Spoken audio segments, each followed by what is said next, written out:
for the grassroots voice candidates for the NEC election. This will be closing soon. Please also don't forget to donate at the link provided so that Arise can continue hosting these very important events if you can. So I'm going to go straight on to our speakers. I just want to send apologies for John Trickett MP. He won't be able to speak this evening because he unfortunately has to attend to some urgent constituency business, but John of course sends his unwavering support and solidarity to Jeremy and this meeting. We are going to start with Richard Burgon MP, who is the Secretary of the Socialist Campaign Group. Richard. Thank you very much, Belle. And I want to start off by congratulating Arise on holding this event tonight, and to congratulate actually all the groups who are streaming it: Tribune, Momentum, the Campaign for Labour Party Democracy, Red Labour, Don't Leave Organise, Labour Outlook, For the Many, Labour CND, and many others. It's vital that we make clear that large numbers of Labour members are deeply unhappy about this decision, especially at a time when we must be stepping up the pressure against a Tory government whose policies are costing lives and causing such harm to livelihoods. But here we are.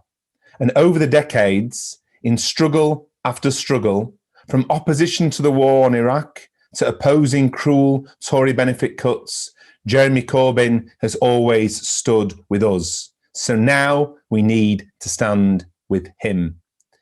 It's quite extraordinary that a former Labour Party leader has been suspended.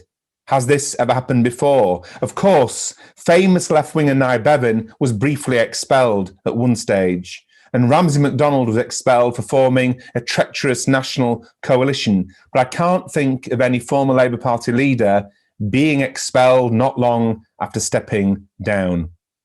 So there is now an important argument to be won to ensure that Jeremy is readmitted to the Labour Party following his suspension. And as the Socialist Campaign Group statement said last week, members are the lifeblood of our party. So to those thinking of quitting Labour, I say, don't leave, organise. Let's win this and then fight for the progressive policies that are needed. For the entire Labour Party, the publication of the EHRC report should have been an opportunity to reflect and to move forward together in the important battle against anti-Semitism. Instead, we are in the middle of a potentially historic division in the party. If you haven't read in full Jeremy's response to the EHRC report, then much of what he said may surprise you, because the media hasn't exactly been helpful in giving a proper impression of what Jeremy said.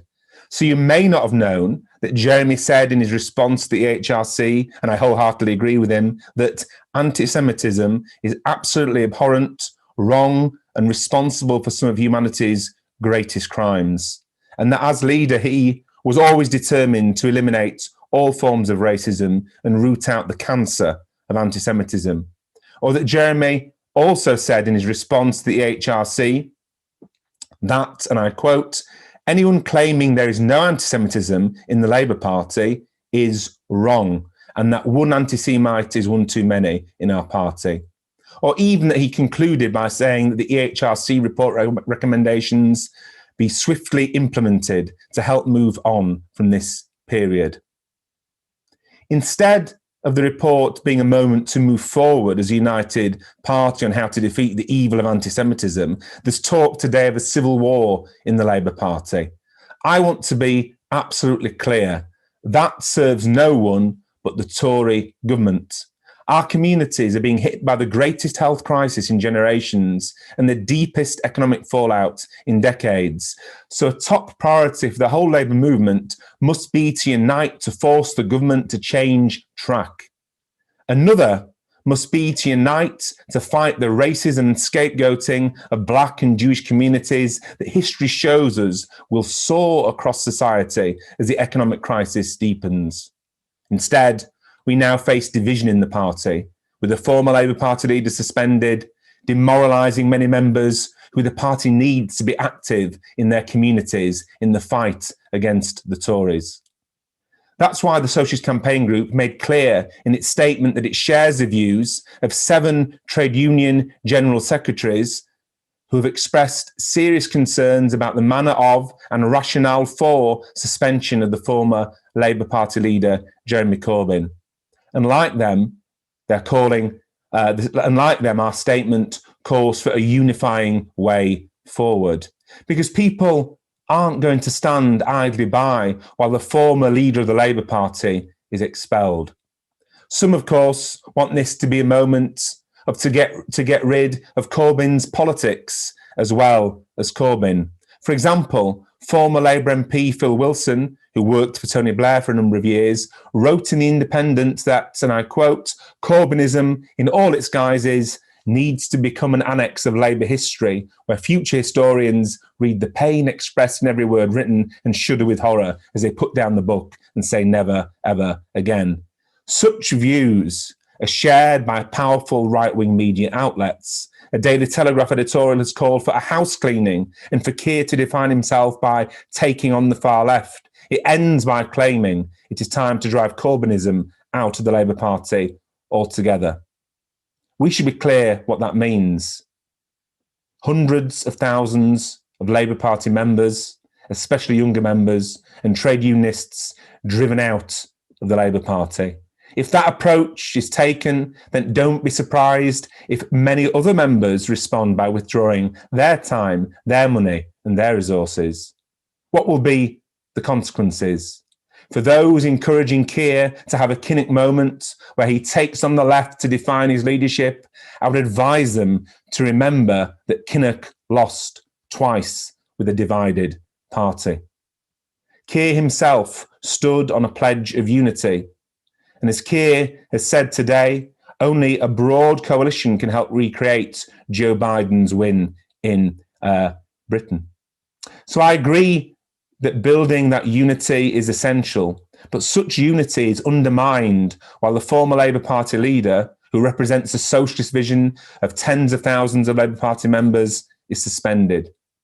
Of course, unity doesn't mean that we all agree, or even that we refrain from robust debate on policies and approach. For example, I've been calling for Labour's front bench to go much further on its response to COVID, including fighting for schools to be included in lockdown and for greater economic support. And as a secretary of the Socialist Campaign Group of Labour MPs, I don't expect to agree with progress, and they will no doubt hope not to agree with me. For me, unity means that the Labour Party remains a party of socialists, social democrats and trade unions. This attack on Jeremy will be interpreted by many as an act of disunity, an attempt to drive socialists out of the party. That would weaken the movement as a whole. Take a look at the United States. Without the mobilising efforts of Bernie Sanders, AOC and others, the picture could have been very different. Some may look at recent polls and see Keir effectively neck and neck with Boris Johnson and think now is the time to kick out the left. But Boris Johnson won't be the Tory leader going into the next general election. The Tories will be ruthless and they'll have a fresh face ready by then.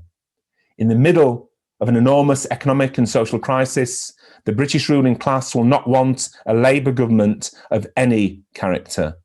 It will be an uphill fight for Keir as Labour's leader to become our Prime Minister, which is what I and all Labour members want to see. He shouldn't have that fight with one hand tied behind his back in the form of a divided party. So the way forward is clear. Readmit Jeremy. Unite to take the fight to the Tories.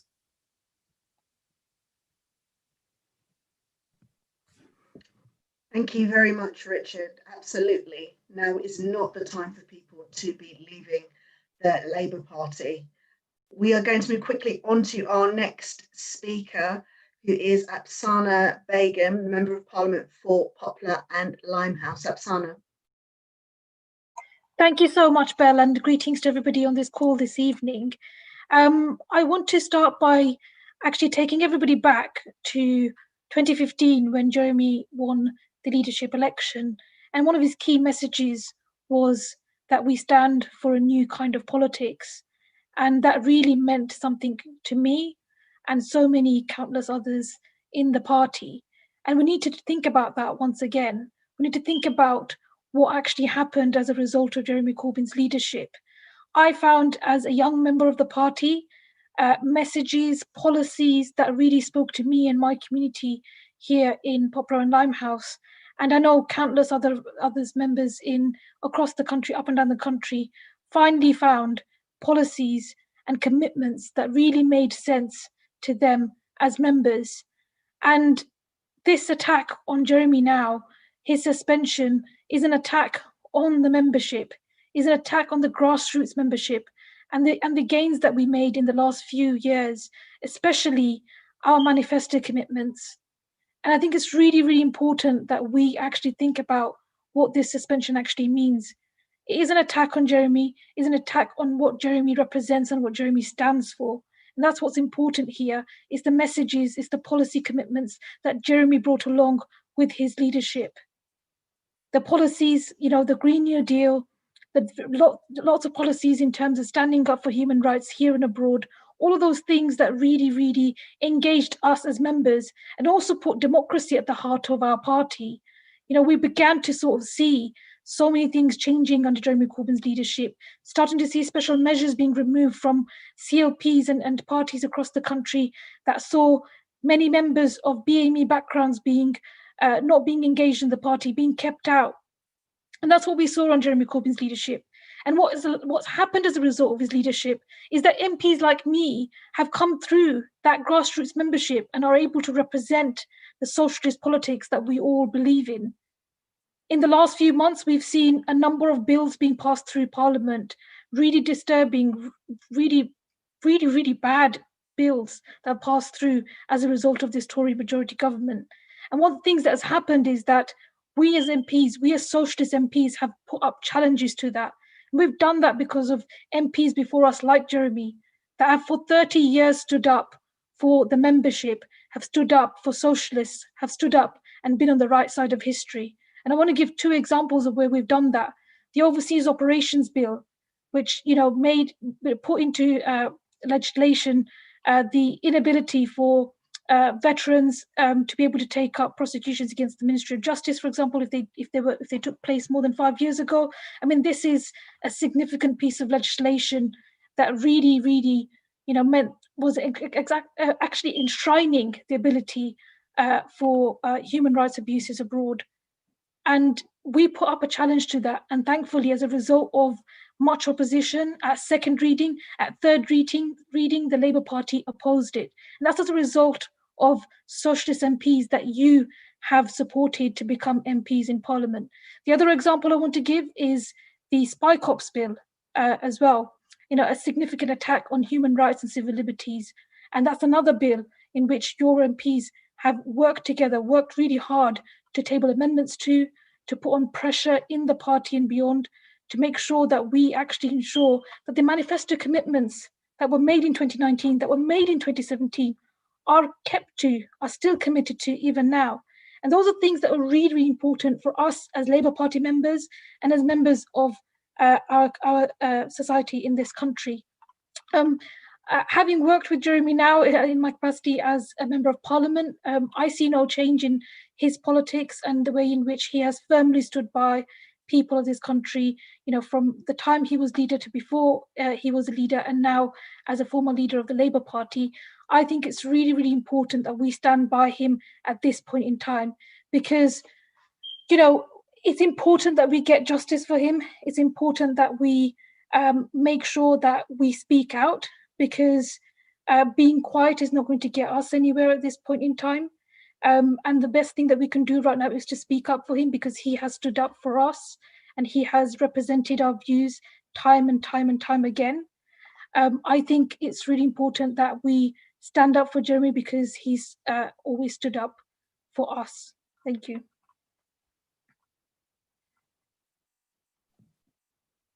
Thank you very much, Apsana. Absolutely, we must stand up for Jeremy. He has always stood up for us. Our next speaker is going to be John McDonnell, MP, the member for Hayes and Harlington. John?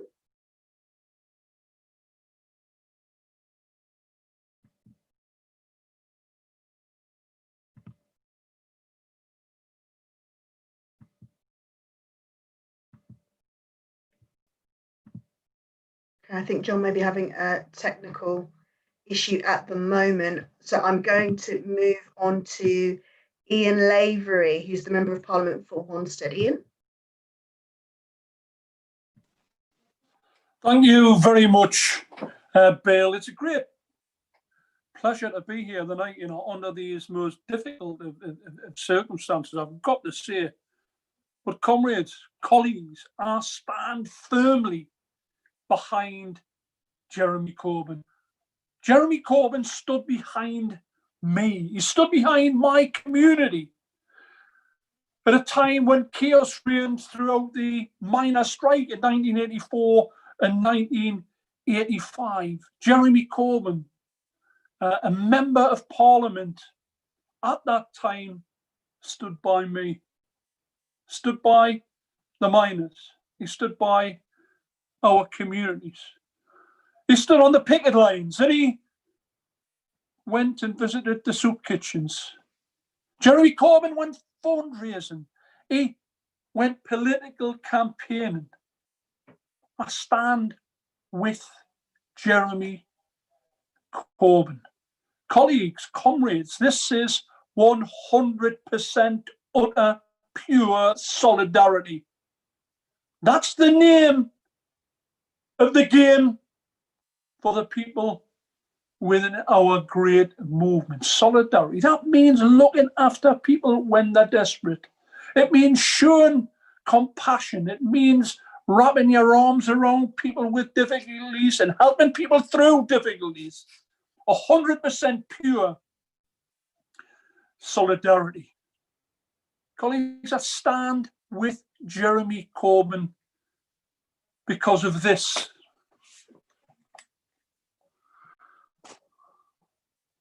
I stand behind it because that, in my view, was the book of hope. The 2019 manifesto and the pledges and the politics in that manifesto. We haven't had anything like that for generations, if ever, before. And didn't it give people some hope, some aspiration? Didn't it just do that? And it wouldn't have happened without Jeremy Corbyn. The policies and the politics of our party during, from say 2015, right up to till the election in 2019 was absolutely amazing.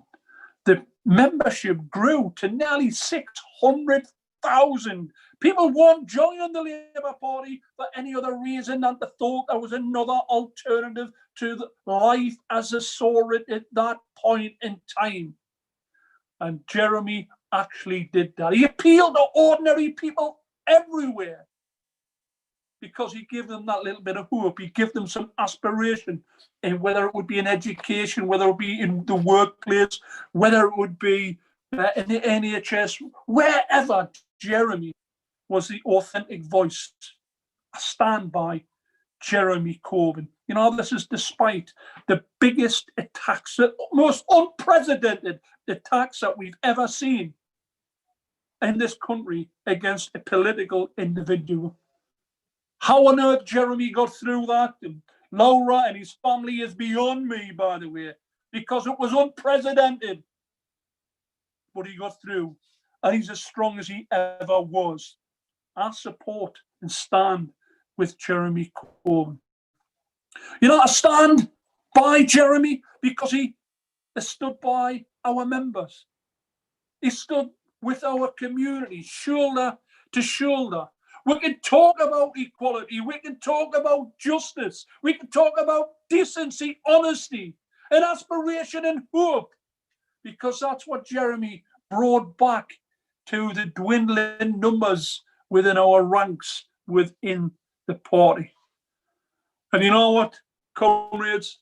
I stand with Jeremy because, quite frankly, he's one of the most honest, decent individuals, passionate individuals that I've ever met.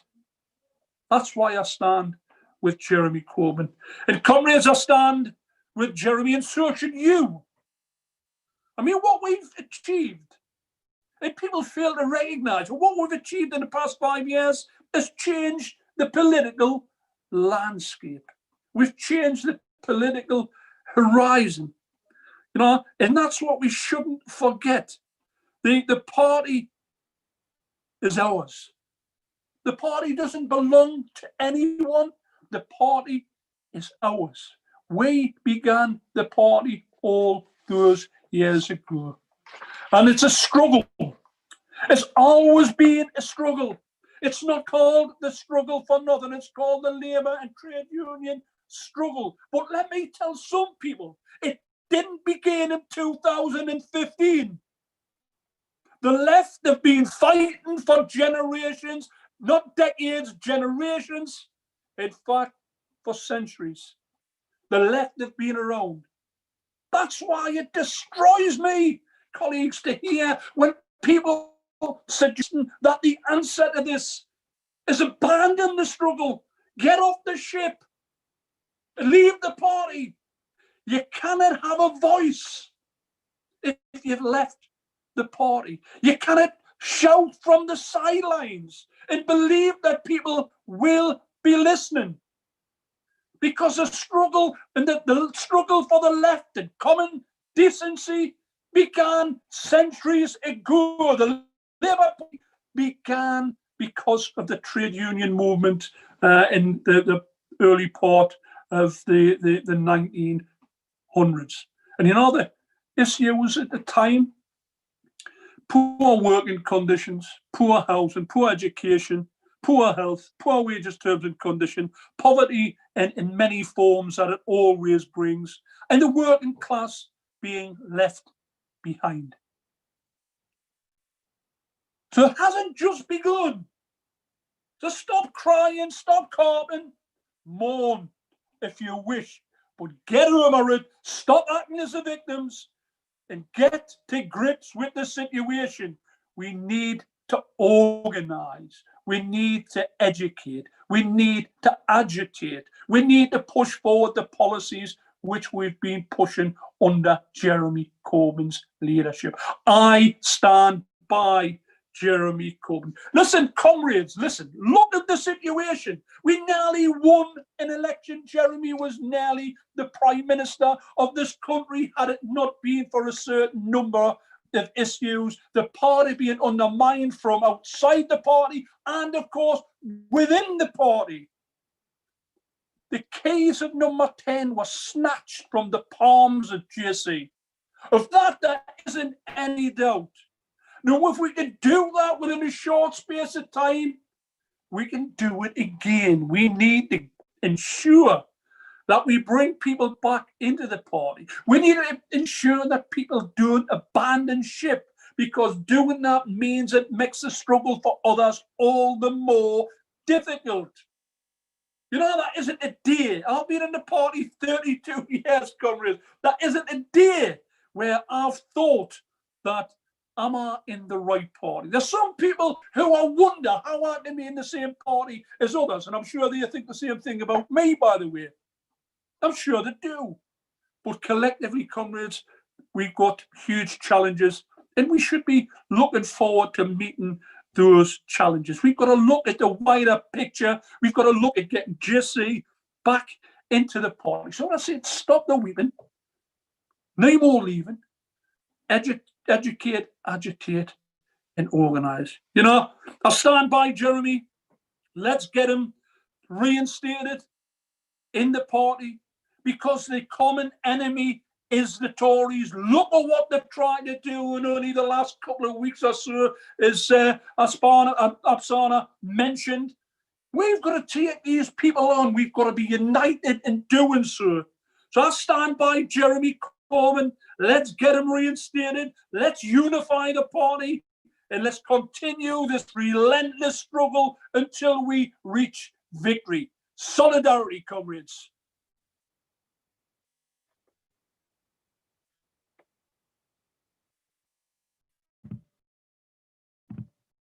Thank you very much, Ian. Thank you.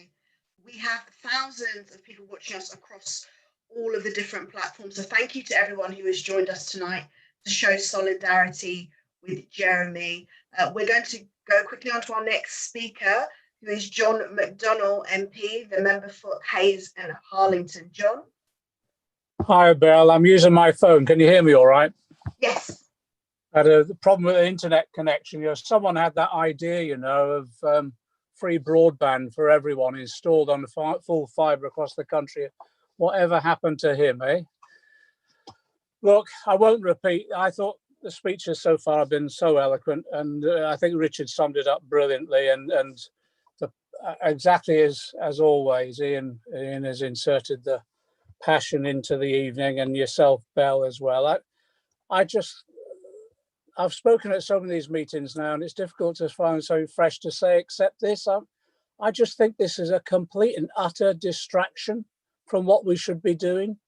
Well, I've got, in my constituency at the moment, we've got at Heathrow Airport, we've lost 4,000 jobs already.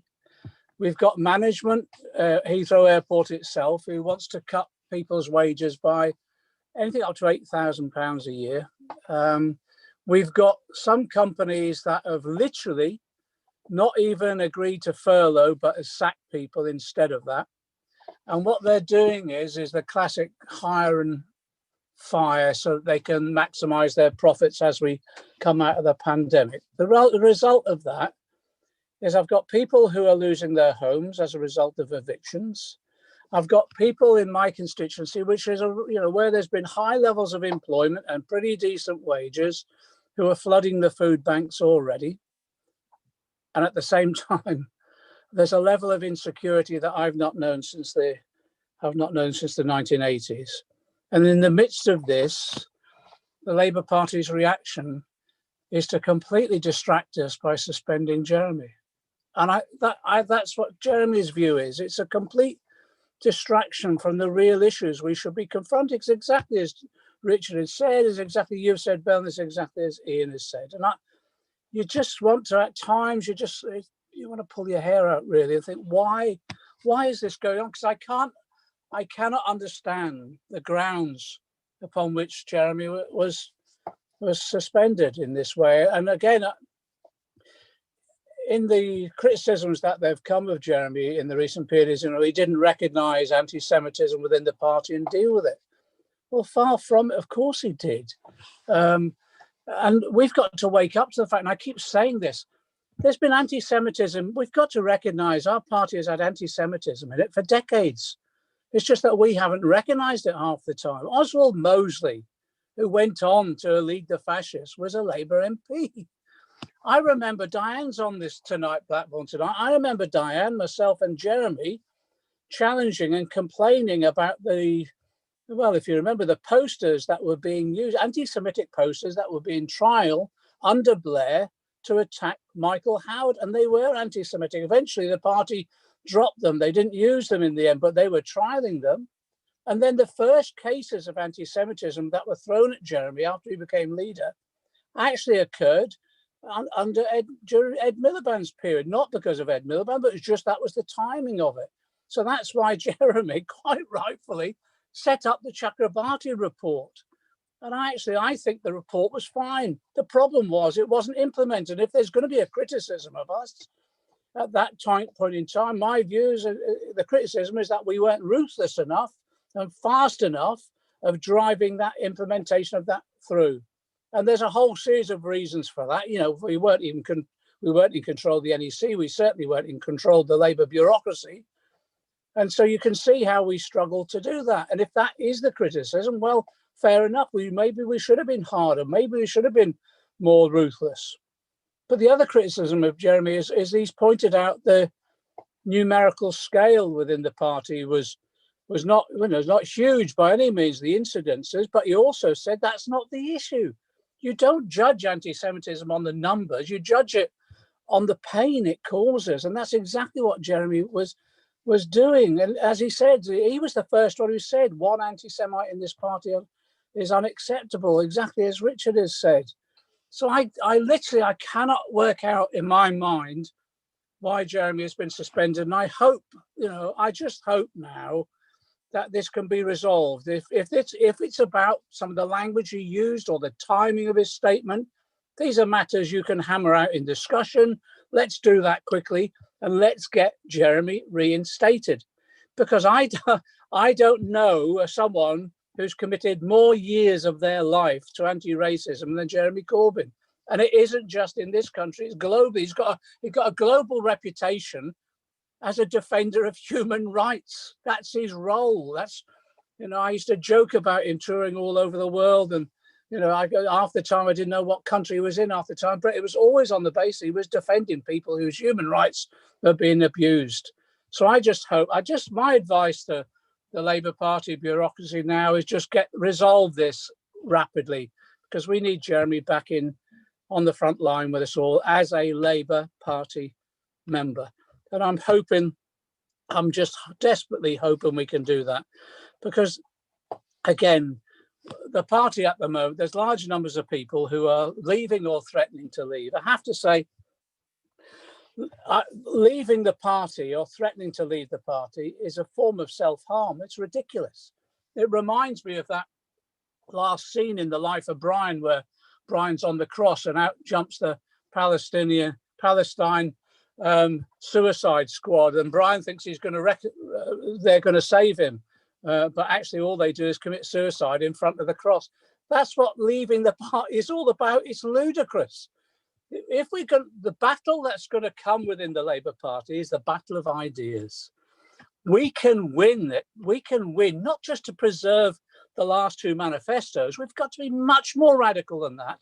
And we can win the battle of ideas, but you need the numbers and people arguing for those ideas within the party. To leave is actually, to be frank, is an act of desertion just at the time when we need people. So I urge people to stay in, because on the numbers that we've got within the party, the numbers that are supportive of our ideas, the numbers that are supportive of Jeremy, we can win these discussions, we can win these debates, and I think we can produce a policy program in these coming years, much more radical, because what we face now is a desperate situation and it requires more radical policies. And what I'm saying now, I'm echoing virtually every word Jeremy Corbyn has said to me in this last couple of weeks since this happened. Stay in because we need you. Secondly, be confident that we can win the policy debates, the arguments. And thirdly, it's the point that Richard made.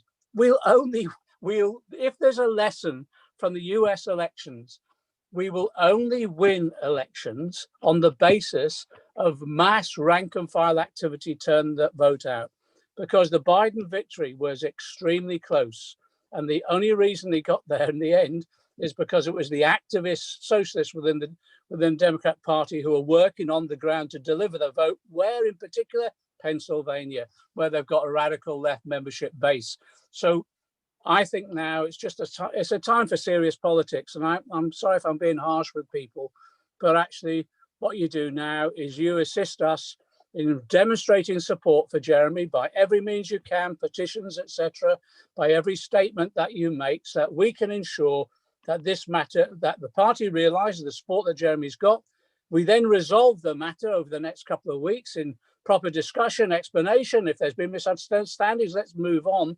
But then we move on to the real issues, which is the immediate issues of defending our community against this government, of course, and seeking to remove the government. And I agree with Richard, it won't be Boris Johnson, it'll be Sunak or someone else. What we've got to do is mobilise now in our communities. We've got elections next year that we need to win. But then on top of that, we've got to ensure that we mobilise now as a left in the party to win the battle of ideas and move forward on a radical basis. It's as simple as that. So, yeah, absolute solidarity to Jeremy, absolute solidarity. But take his words of advice time and time again.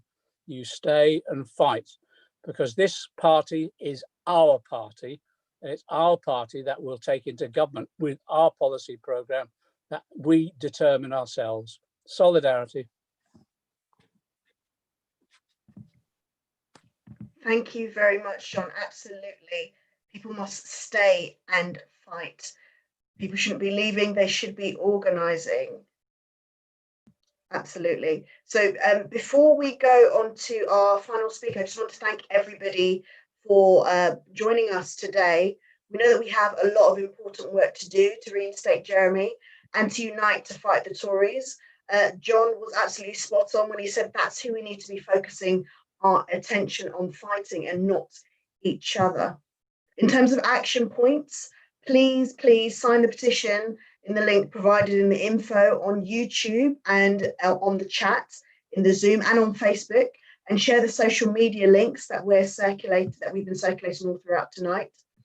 We have to keep working to insist there's no return to business as usual when it comes to our economy and politics, and to argue for the immediate public health and economic support measures that people need to see us through this pandemic. And with that, I'm going to introduce our final speaker, who is Diane Abbott, the Member of Parliament for Hackney North and Stoke Newington. Diane.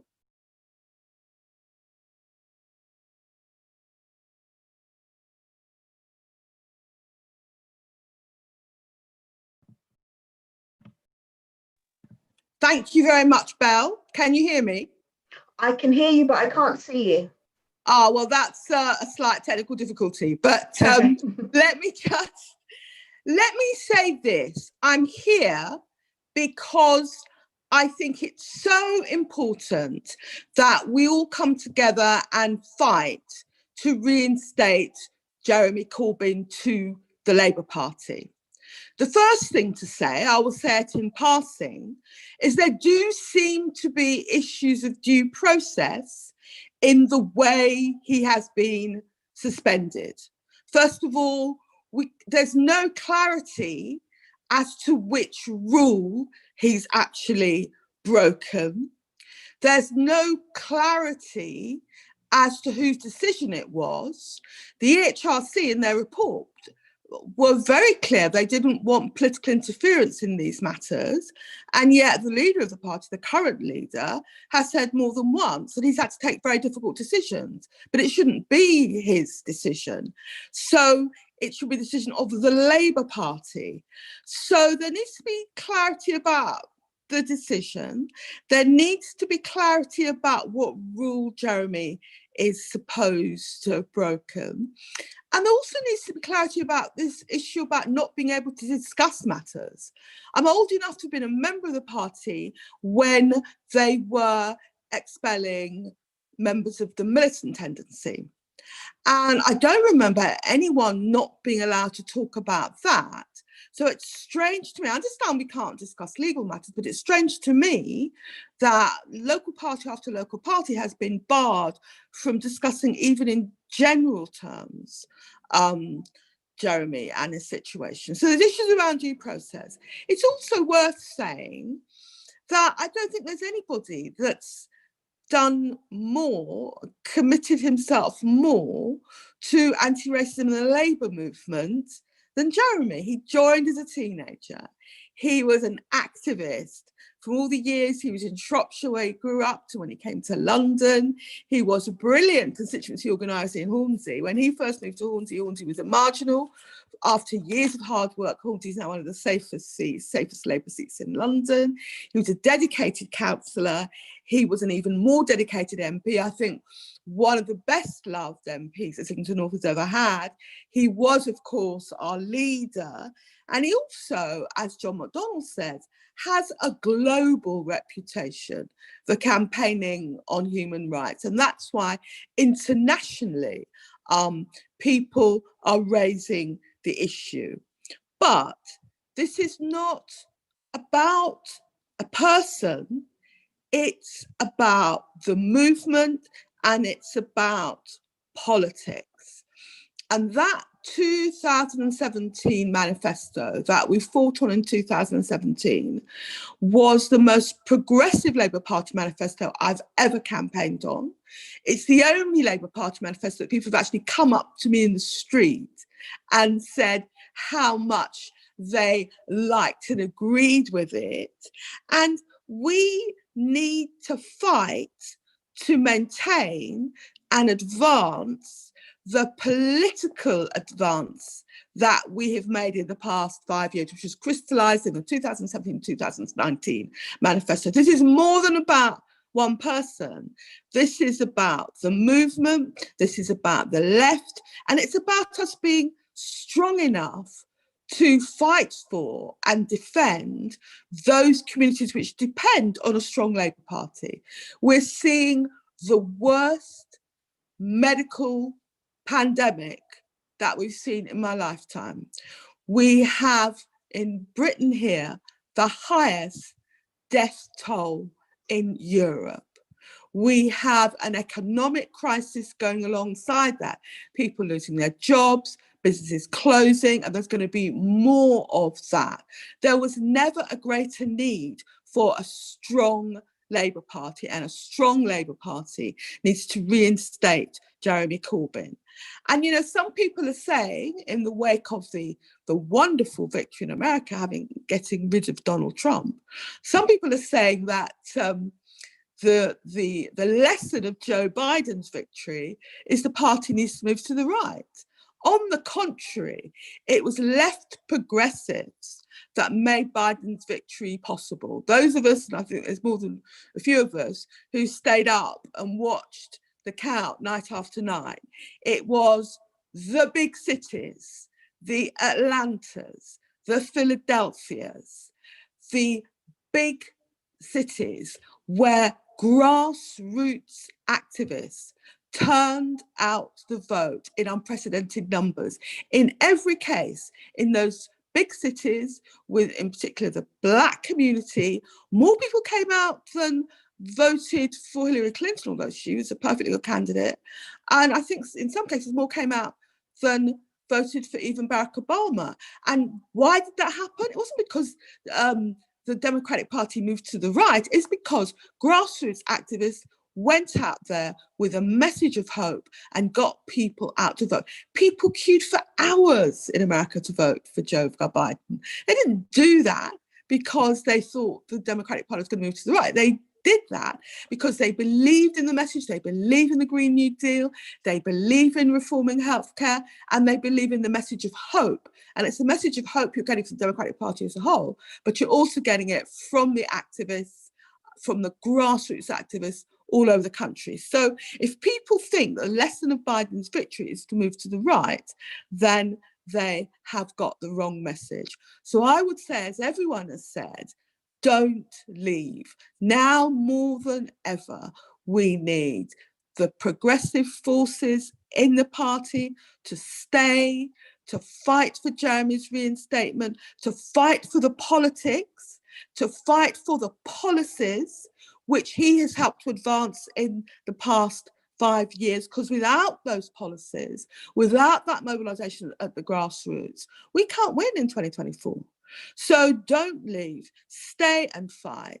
And finally, I would say, as I hope that everyone on this call would say, I am here to fight for Jeremy's reinstatement, and I stand with Jeremy. Thank you very much, Chair. Thank you very much, Diane. And thank you to all of our speakers. And absolutely, what a fantastic way to end. I stand with Jeremy. We all stand with Jeremy, and we will keep fighting for his reinstatement. Please do not forget to look at the actions that are in the chat and on the Facebook, and make sure that you sign the petition, and make sure that you stand with us and you know, encourage all members that may feel disheartened not to leave the party, but to carry on, but to stay and fight and continue to show that solidarity with Jeremy. Thank you very much, everybody, and have a great evening.